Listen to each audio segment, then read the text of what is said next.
Royal Dutch Shell just came out with their earnings, and they announced that their earnings are down 46%, and they cut their dividend by 66% from 47 cents a share to 16 cents a share, which the dividend was about 10% before the cut, and now it's about 3.5% a year dividend based on their stock price. This is the first time they cut their dividend since 1940. So this company has been rock solid with their dividends. And so what does this mean for other big oil major companies and their dividends if someone like Royal Dutch can cut their dividends? So let's see how quickly things have changed in the market here. Back in January 30th, the CEO of Royal Dutch said, lowering the dividend is not a good lever to pull if you want to be a world-class investment case. So we're not going to do that. So that was basically end of January, beginning of February. And now they're saying that it is not prudent to maintain its dividend given weaker commodity prices, uncertain demand outlook, and a potentially prolonged period of economic uncertainty. So this begs the question, another really big dividend payer that a lot of pensioners rely on is BP, British Petroleum. And they stuck to keeping their dividend earlier this week. So now, who knows what's going to happen, but if enough big companies cut their dividend, they may kind of pressure other companies to cut their dividend, kind of like Exxon Mobil, which is, some people say they're kind of borderline on if they're going to cut their dividends. And what they did is they froze their dividend for the first time in 13 years. That doesn't mean they cut it, that just means they're not raising it like they have been in the past. And also Norway's Equinor has cut their dividend as well. So what's going on here? Obviously everybody knows the price of oil is down like crazy. What does that mean for other oil companies, and are they going to cut their dividends? So I recommend people to buy an ETF like the XLE or the VDE that holds a bunch of oil stocks, because it's very hard to pick individual ones and still be diversified. But how do the oil stocks in XLE hold up in terms of, are their dividends going to get cut? So let's check that out.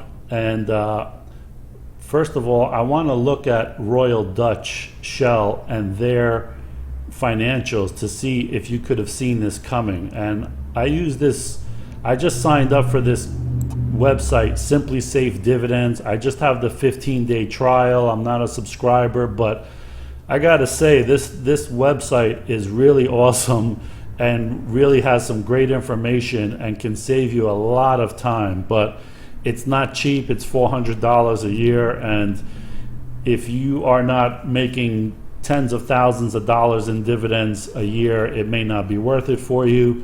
But if you want to sign up for the free trial, check it out. I don't get paid anything from them. I'm not affiliated or nothing. I just, when I see something that's really good, I get excited about it, and this website is really good. So here, you just type in a symbol like Royal Dutch Shell, and they have a ranking for their dividend safety, and here you see it's 45, it's borderline safe. So they just have right here, they have the 5-year average dividend yield, the market cap, the beta, the dividend growth, and they even have financials on it. And so you might have been able to see what's going on. Their earnings payout ratio in the last 12 months was 93%, meaning they paid out 93% of their earnings to cover the dividend. So the higher you go, the less likely you are to be able to pay that out. And they projected that the next 12 months they would have been paying out 368% of their earnings to cover the dividend. So that's unsustainable. So they have their earnings per share over the last 10 years, and here the dividend yield, their forward PE ratio, and a bunch of other things. Their earnings per share, right, over 10 years, their free cash flow per share, which is very important for paying the dividend, their sales growth, and return on equity, and here's a very important one, their interest coverage. So here they say above 10 is our preference for oil producers for their interest coverage, meaning how many times over can they pay their interest obligations, and the higher the number, the better it is. So here, back in 2011, their interest coverage was like 31. Here and now it's like 5, which is still okay, but not great. So Royal Dutch is not going out of business or anything like that, but they did cut their dividend to be prudent and kind of weather the storm and all of that. So now let's look at how the companies in a oil ETF like XLE actually are holding up, and are they at risk of cutting their dividends, especially the big guys like Exxon Mobil and Chevron and some other ones.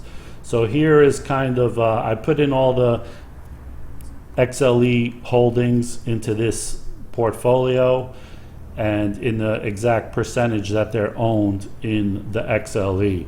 So this would be that in the percentage that they're owned in terms of shares, it would be $5,000 in this basket, let's say, and the dividend yield is 5.5%, and the dividend growth of the last 5 years is 3.9%. Not bad, and that's a very good dividend yield if it could be sustained.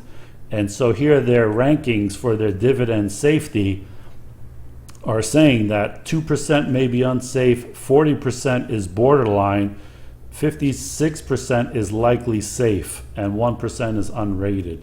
So let's sort this by the dividend safety number.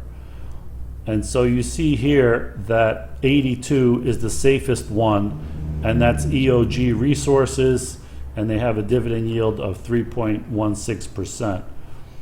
So, and it goes down pretty quickly to borderline. So out of all these stocks, there's only 1, 2, 3, 4, 5, 6, 7, 8 that are safe before they kick into borderline territory, and then 3 are just completely, well, more than 3 are completely unsafe, and 2 are very unsafe. So now let me rank this by the biggest percentage held in the XLE, and that would be Chevron. So these are the percentages owned. So it's not really 23 shares, it's 23% of the fund is held by holds Chevron, and another 21 is Exxon Mobil. So basically, and 4.7 is Phillips 66. So basically the XLE, 50% of it is Chevron, Exxon Mobil, and Phillips. Okay, or 45% is just Chevron and Exxon Mobil. So if you buy XLE, you're pretty much buying Chevron and Exxon Mobil, and then the other 50% of it is a bunch of other oil companies. So Chevron, not many people dispute that Chevron's dividend is very safe. It has a ranking of 65, which is good. It's not super great. It's not 70. It's not 80. It's not 90. You see how conditions are deteriorating. But Exxon Mobil, on the other hand, is borderline, and they have a 7.5% dividend, and their ranking is 55 out of 100.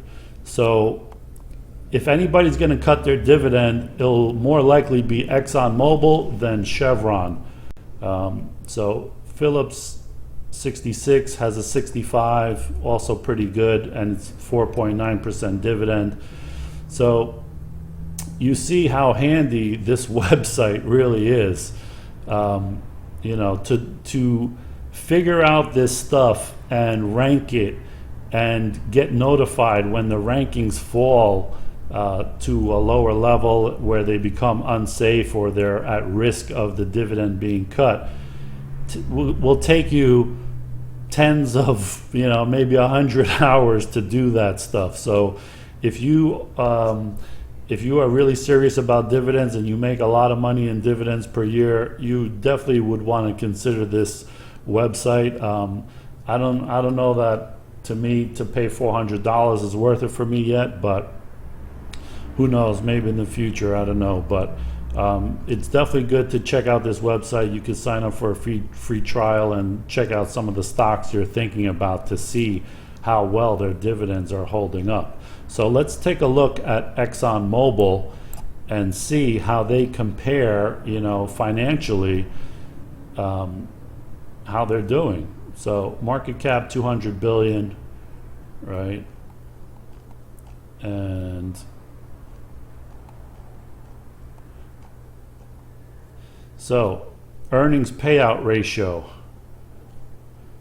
152%. They're paying out 152% of their earnings for the dividend. Obviously that's not sustainable unless they expect that their earnings are going to increase, or they may have to be, borrowing money to pay the dividend temporarily. That's never a good thing. Free cash flow payout ratio 274%.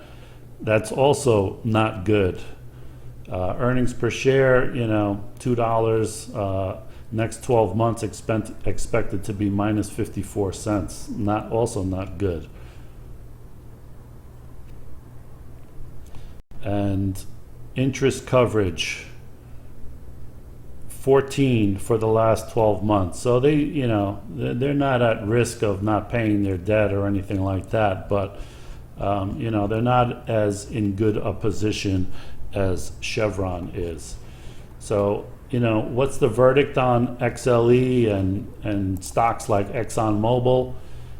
I don't know, maybe wait for Exxon Mobil's earnings to come out tomorrow, and maybe they'll cut their dividend a little bit, and maybe it will readjust the price of XLE and you can get in at a better price, and hope for increased dividends down the road, as a long-term investment. And just a quick look at Chesapeake Energy, and if you would have seen what's going on, they're down 35% today because it's been reported that they're most likely going to file bankruptcy. And they just did a 1 for 200 reverse stock split just recently, just so that they didn't get delisted. And like I said in my stock split video yesterday, that's a big sign of desperation. So if you had this website, you could see how things were turning from bad to worse. Their dividends have been going up and just got shut down in 2016, and their earnings payout ratio is, they don't have a payout ratio anymore. But just their earnings per share is horrible. Free cash flow is horrible, negative. Earnings growth is horrible. And the most important thing down here, their interest coverage. So in the last few years, their interest coverage was borderline 0, 0.39, 1.16, 0.05, 0.05 for the last 12 months. So it's not really a surprise to anybody, but there's a lot of people that have been buying Chesapeake and are interested in Chesapeake just because of the low stock price.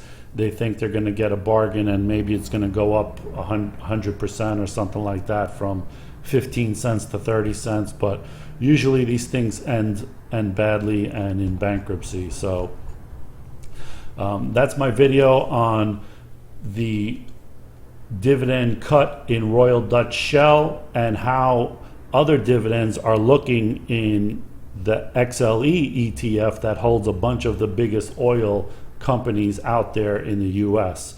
So if you want to know more about dividends and their risks of getting cut and how strong their payout ratio is and all of that, definitely check out Simply Safe Dividends.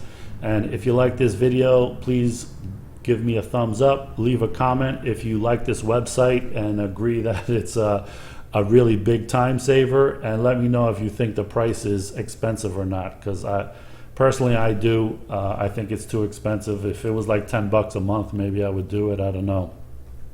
But anyway, thanks for watching, and please subscribe to my channel if you haven't done so already.